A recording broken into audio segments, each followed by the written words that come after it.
Namaskar. Welcome to Discourse number 27.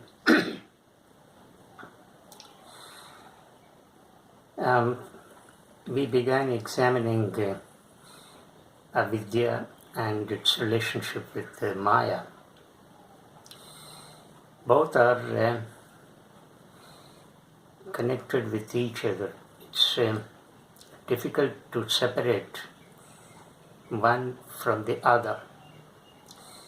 Where there is Avidya, there is bound to be Maya, and where there is Maya, there is bound to be Avidya. Avidya means ignorance. So this relationship is mutual, and it's very difficult to draw a line between the two. Take this example of pond which is covered with green moss. The green moss is mistaken for a landscape,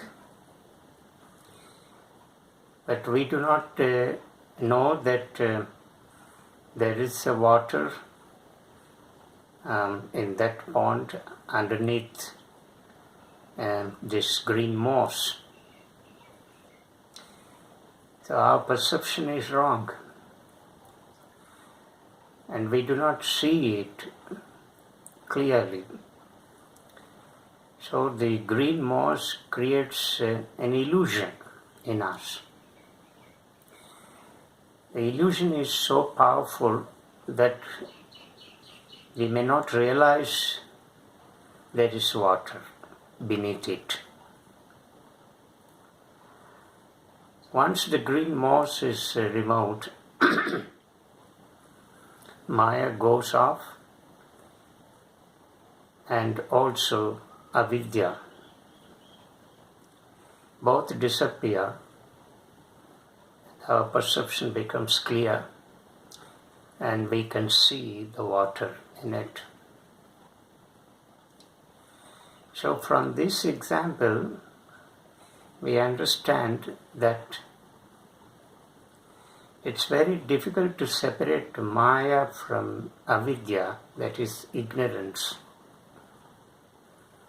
In fact, Maya creates that state of ignorance in us.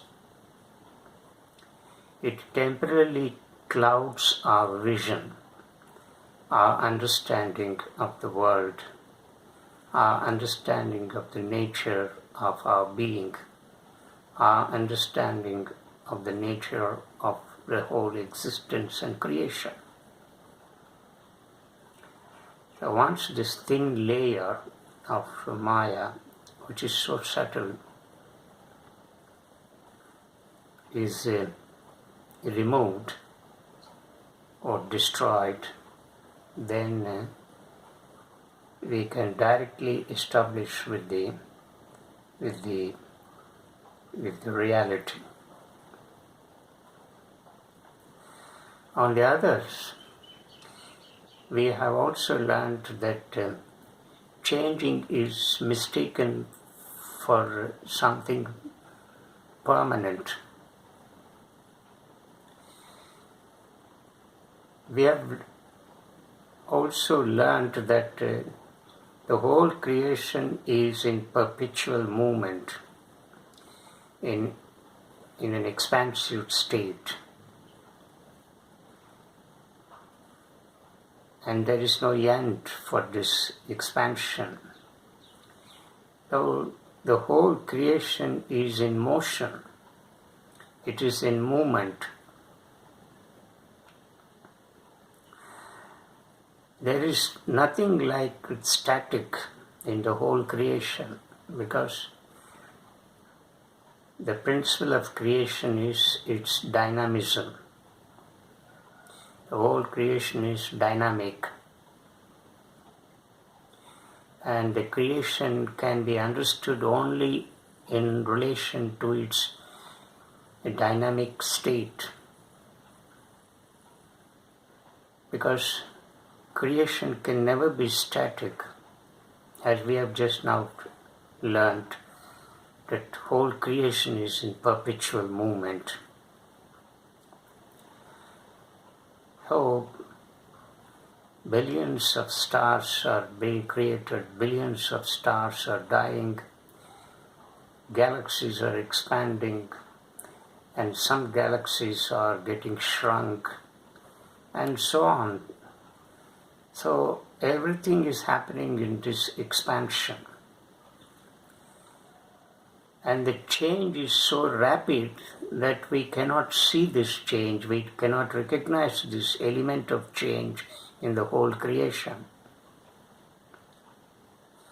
Take for instance this earth.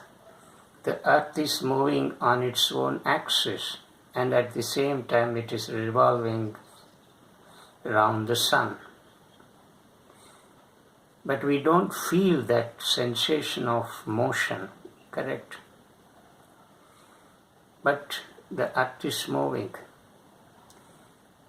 If it is so, where is the east, west, or north and south? The rapidity of movement or the speed of rotation of this planet on its axis and around the sun is so much that it makes us spellbound, and that we may not see that we are really in the state of motion. Now this is called illusion. And therefore, where there is illusion, there is bound to be klesha, pain.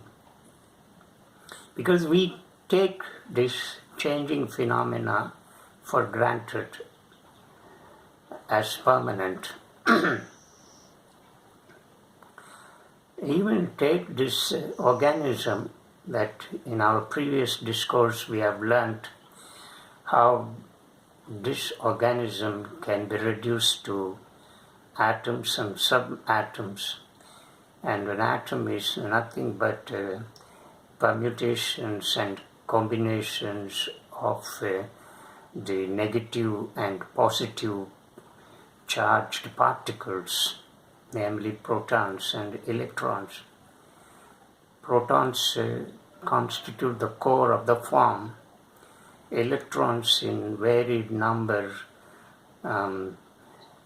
take different orbits around the protons, but when it is split, it is reduced to energy. So matter is nothing but energy, but that energy is best expressed only through matter.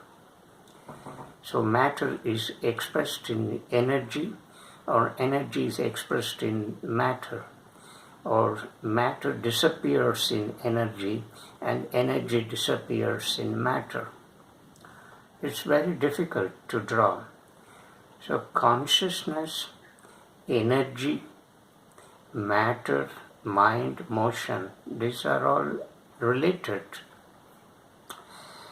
So energy, the consciousness is best expressed in the form of energy, and this energy is expressed in matter in the form of motion. And so just because a piece of matter is static, we cannot say the matter is dead. That piece of matter in which there is no motion is a part of the huge matter that is in motion.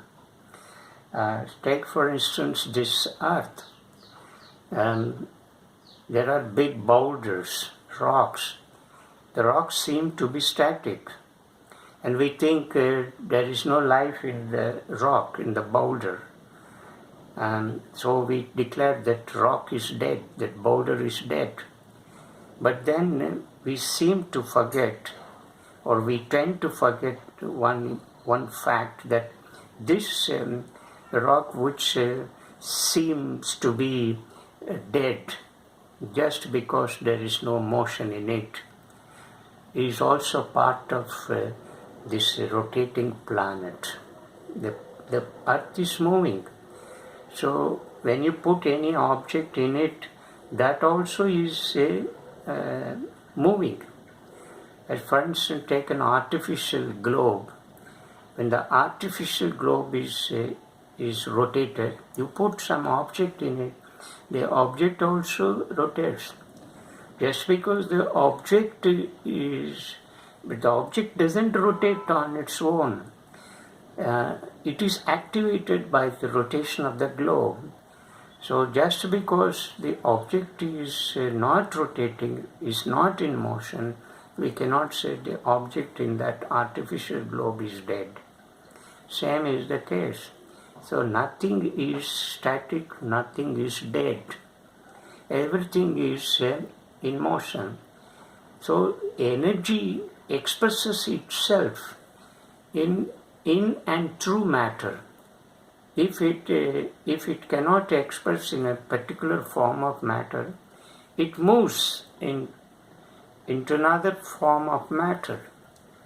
So, but both this matter which is not activated by energy, which is not manifested by energy, and the other kind of matter which is in motion because of the presence of energy, are one and the same. They are part of the entire creation which is in perpetual movement. So we do not recognize this fact. So we think that we are permanent, we are not moving.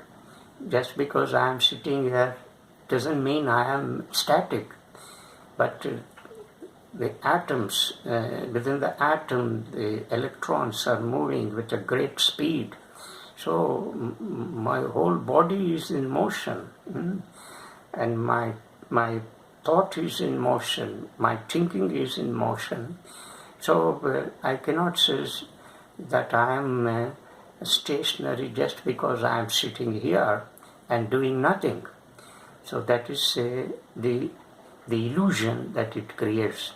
So that which changes at a very fast rate with a great speed creates an illusion that nothing is moving.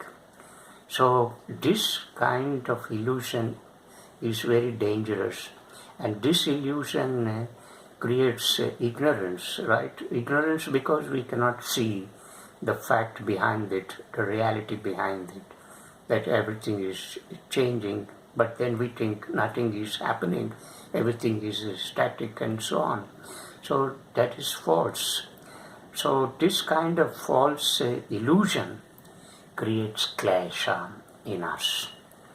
So I hope the listeners have understood the complexity of this Maya, which is linked with Avidya. So both are blended. Avidya and Maya are blended with each other. It's difficult to draw a line between the two.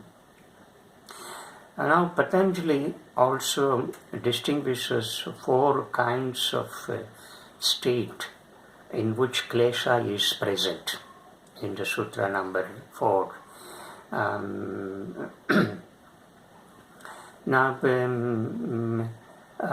let us take these 4 conditions, different states or conditions. The first one is dormant state, that is prasupta, in which the klesha is in latent form. The klesha is there, but it is in latent form, not in a very active form. So it lies low at the bottom. That is the dormant state or condition. The second one is thin, attenuated, feeble condition. Tanu in Sanskrit is identified as tanu. So in this state, the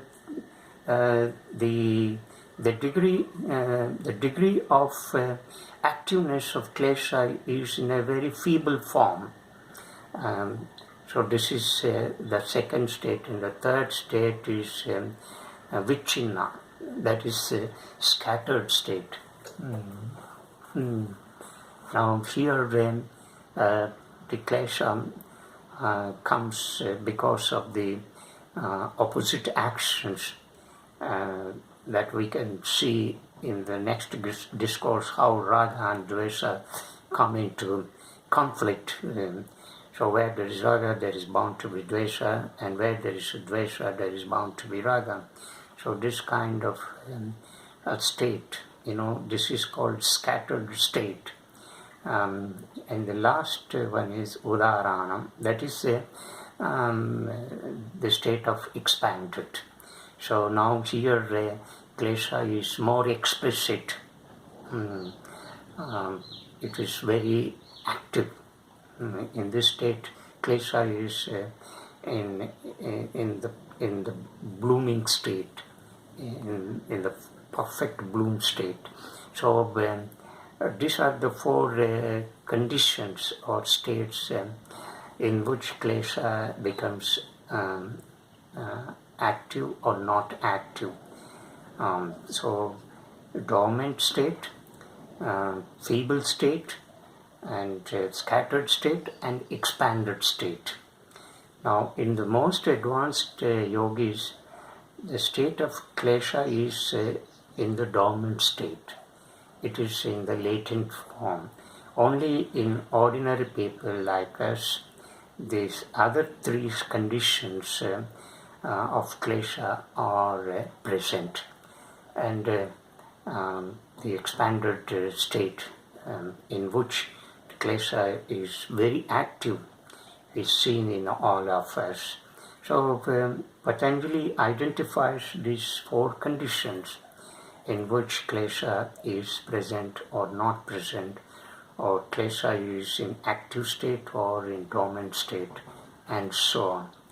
But we have in the last 2 to 3 discourses examined the klesha, its nature, and the sources of klesha, more particularly the first one, avidya, because avidya is the base for all the other 4 sources, like asmita, raga, dvesha, and abhinivesha. Because we have already learnt that the avidya is likened with the root of a tree. The root is very important for a tree. If the root is removed, the tree is dead.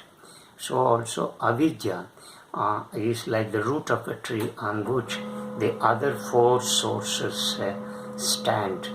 That is, they are asmita, that is I amness, raga, that is attraction, dvesha, that is repulsive attitude, and the last one is abhinivesha, a passionate clinging to life. So avidya is very powerful, and it is only on this state other things exist.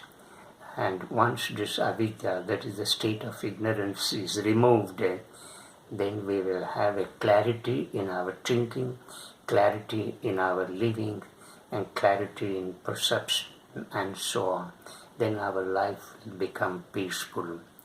So let's meet in the next discourse. Namaskar.